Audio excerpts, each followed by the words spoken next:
میں بنتے حیا ہو کے بھی ہو جاتی ہوں معتوب، وہ ابن حوث ہو کے بھی رسوا نہیں ہوتا۔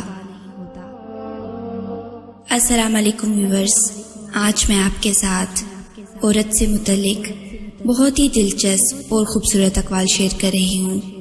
اگر آپ کو آج کی یہ ویڈیو پسند آئے تو اسے زیادہ سے زیادہ لائک اور شیئر کریں اور کمنٹس میں اپنی رائے کا اظہار ضرور کریں، اور اگر آپ میرے چینل پہ نیو ہیں تو ایسی مزید خوبصورت ویڈیوز کے لیے آپ میرے چینل کو سبسکرائب کر کے بیل نوٹیفیکیشن کو آن کر لیں۔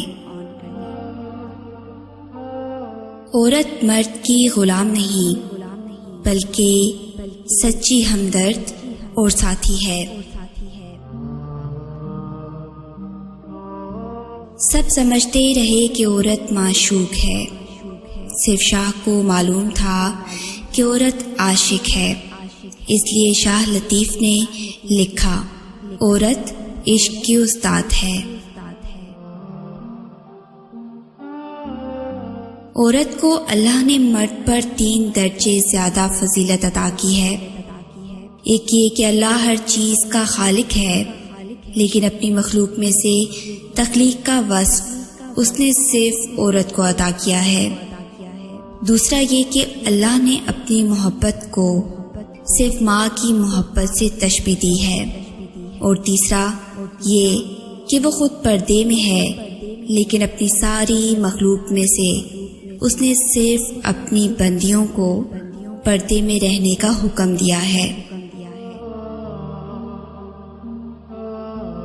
عورت کبھی ادھار نہیں رکھتی، محبت، خوشی، عزت دوگنا کر کے دیتی ہے۔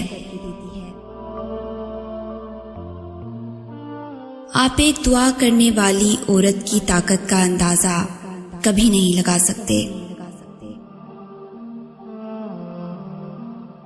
عورت کی محبت کا کوئی ثانی نہیں، مرد کی خوشی کے لیے اپنی خواہشات اور عادات بھی مرد کی پسند کے مطابق کر لیتی ہے۔ صفا اور مروہ دراصل ایک عورت کے صبر کی نشانی ہے۔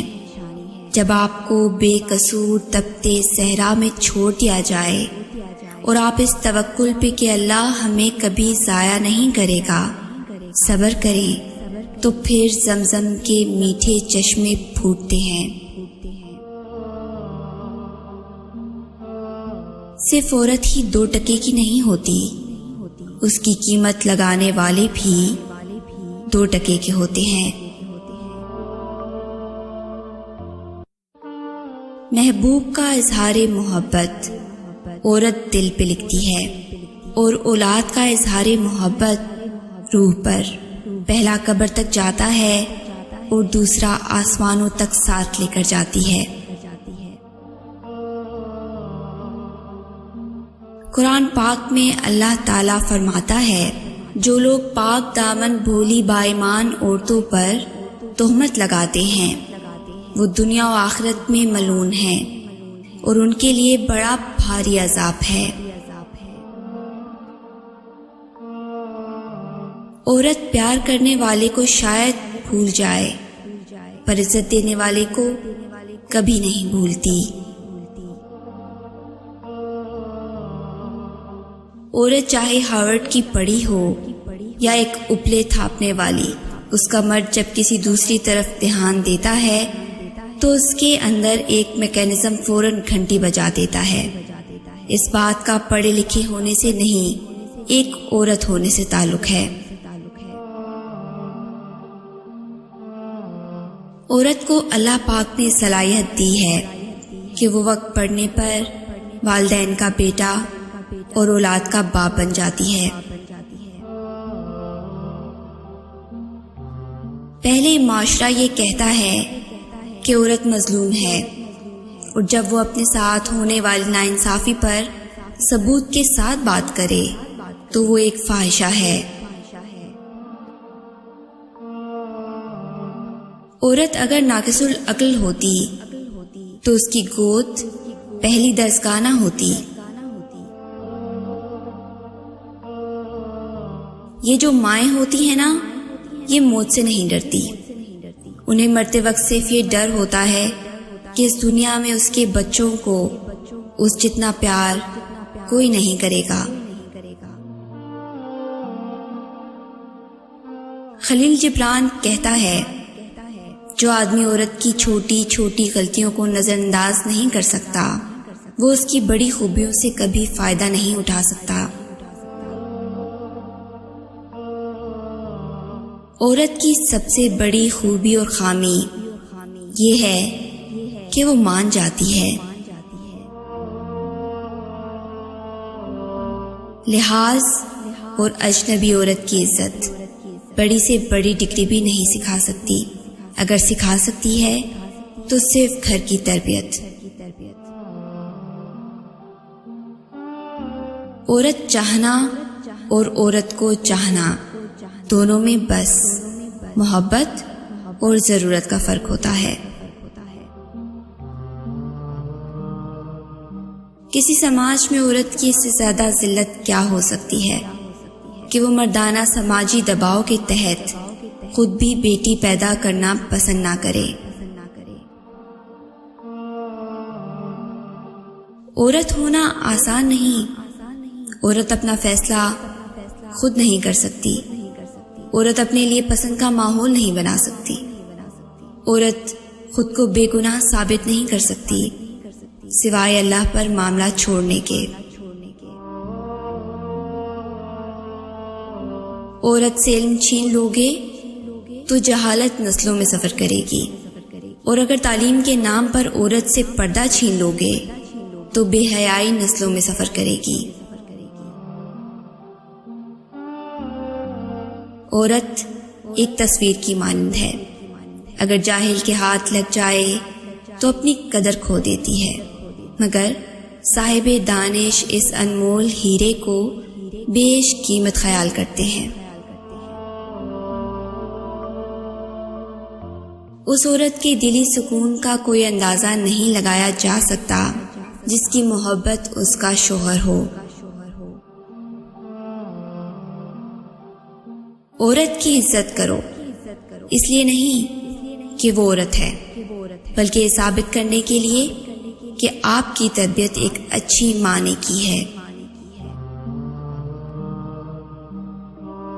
عورت کے لیے ضروری ہے کہ وہ گناہ کرنے سے پہلے اپنے آپ پر ترس ضرور کھائے، کیونکہ گناہ کرنے والی عورت کو توبہ کے بعد بس اللہ پاک معاف کرتا ہے، لوگ معاف نہیں کرتے.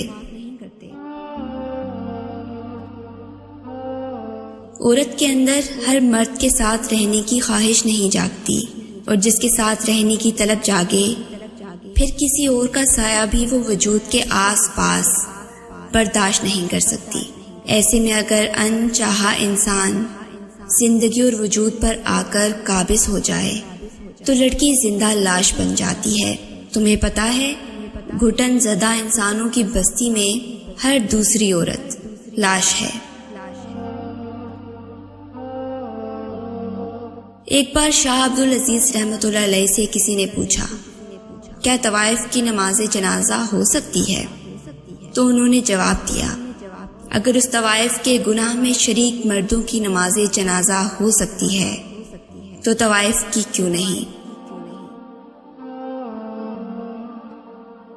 ہم عورت اسی کو سمجھتے ہیں جو ہمارے گھر کی ہو، باقی ہمارے لیے کوئی عورت نہیں ہوتی، بس گوشت کی دکان ہوتی ہے، اور ہم اس دکان کے باہر کھڑے ان بھوکے کتوں کی طرح ہوتے ہیں جس کی ہوس زدہ نظر مسلسل گوشت پر ٹکی رہتی ہے. اگر تمہارے پاس عورت کو عزت دینے کے لیے کوئی وجہ نہ ہو، ساری دلیلیں ماند پڑ جائیں، تو صرف اتنا سوچ لینا، جس نبی سے محبت کا دم بھرتے ہونا، ان کو سب سے پہلے تسلی اور حوصلہ دینے والی عورت ذات ہی تھی. عورت کو رکھنا بہت آسان ہے اگر رکھنا چاہو. مردانگی یہ نہیں کہ کتنی پھنسا سکتے ہو، مردانگی تو یہ ہے کہ ایک سے کتنی وفا نبھا سکتے ہو. لوگ عورت کو فقط جسم سمجھ لیتے ہیں، روح بھی ہوتی ہے اس میں، یہ کہاں سوچتے ہیں۔ آدمی عورت کی عزت اس کے کردار یا خوبصورتی کی وجہ سے نہیں کرتا، مرد عورت کی عزت اپنے ظرف کے مطابق کرتا ہے۔ کم ظرف انسان کسی عورت کی بھی عزت نہیں کرتا، جبکہ ایک اعلیٰ ظرف انسان اس عورت کو بھی عزت دیتا ہے جس کی بظاہر معاشرے میں کوئی عزت نہیں۔ ایک عورت نے کسی عالم سے پوچھا، اسلام نے ہمیں شوہر کی اطاعت اور فرما برداری کا پابند کیوں کیا ہے؟ شوہر کو ہماری اطاعت کا پابند کیوں نہیں بنایا؟ عالم نے پوچھا، تیرے کتنے بیٹے ہیں؟ عورت بولی، 3 بیٹے۔ اس پر عالم نے جواب دیا، اللہ نے تجھے ایک مرد کی اطاعت کا حکم دیا اور 3 مردوں کو تیری اطاعت کا حکم دیا۔ تیری اطاعت اور تیرے ساتھ اچھا معاملہ کیے بغیر وہ ہرگز جنت میں داخل نہیں ہو سکیں گے۔ اب تو بتا کہ زیادہ پابند کون ہے؟ عورت نے جواب دیا، بے شک اسلام کی نعمت پر میں اللہ کا شکر ادا کرتی ہوں۔